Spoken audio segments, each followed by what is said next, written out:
if we know what the team intends, then we can judge them. We can agree or disagree with their intent, but we can at least judge the content on has it successfully, or the design on, if it's successfully achieved their intent. And right now, we're just all flying blind. Get control of your own narrative, because once you do that, you have control of the narrative. And then you control the narrative. And that's really useful for public relations. I'm fairly sure that's like some of the most basic stuff for public relations. So yeah, but at the minute, the narrative's running circles around them, which you can tell, like, no matter what part of community discussion you go to. Like, I mean, even the prime example, and it's a little bit further down in the dock here, but the narrative is running circles around them with the survival guide. More dislikes than likes. Yes, how did you get to that? Let's actually just do that. Let's do the survival guide. So, look, the survival guide, right? It basically just acts as a general content overview for this patch. Yep. Where is it? Is it there? Is it linked to our document? Yeah, there it is. Yes.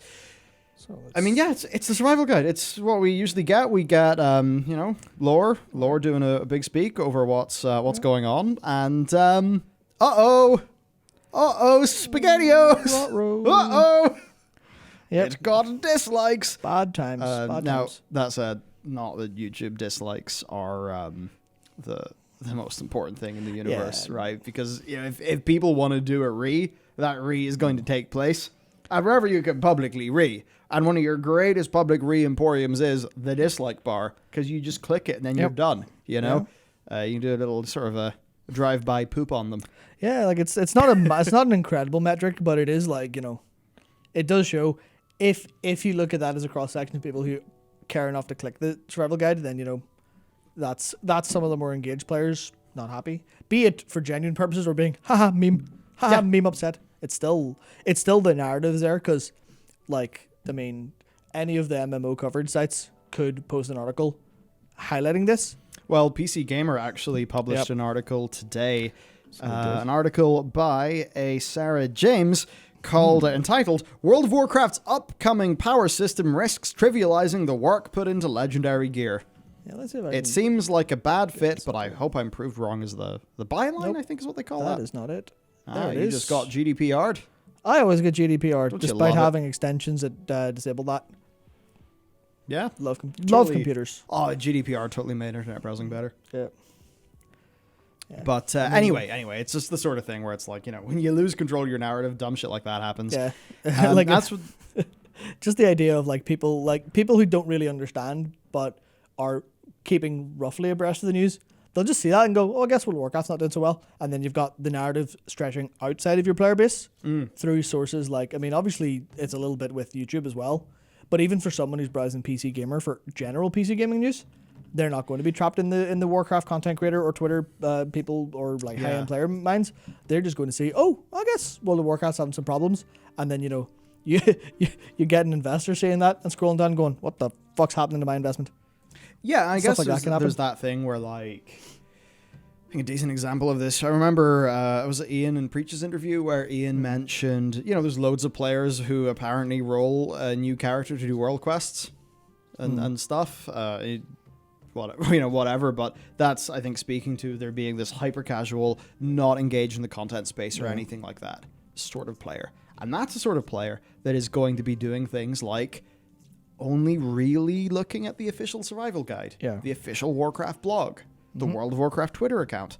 And when they see Chains of Domination survival guide, dislike bombed, that's really quite a bad look for, of course it is, for them. And what's important there is, ad spend, right? Because this is going to reduce the conversion rate and increase the user acquisition cost for any of Warcraft's ad spending, which is obviously pretty bad for them as a business. And that really just, I think, underlines the business case for getting control of your narrative. I don't know why they are seemingly one of the worst in the industry for player communications, even though they should be some of the most experienced on Earth at running a live service game. Yeah. Like, how many live service games have existed for that long? I mean, not many, right? So, yeah, it's a bit odd that they would let it sort of get that way. Yeah, that's just how it went down. I guess it's not an investment they think is worth it. Yeah, something like that. Versus whatever else they're doing with all their money. I mean, there's I mean, they probably just feel entitled to their success. Their World of Warcraft, they've always been at the top. People always have returned after big dramas. They probably assume they always will.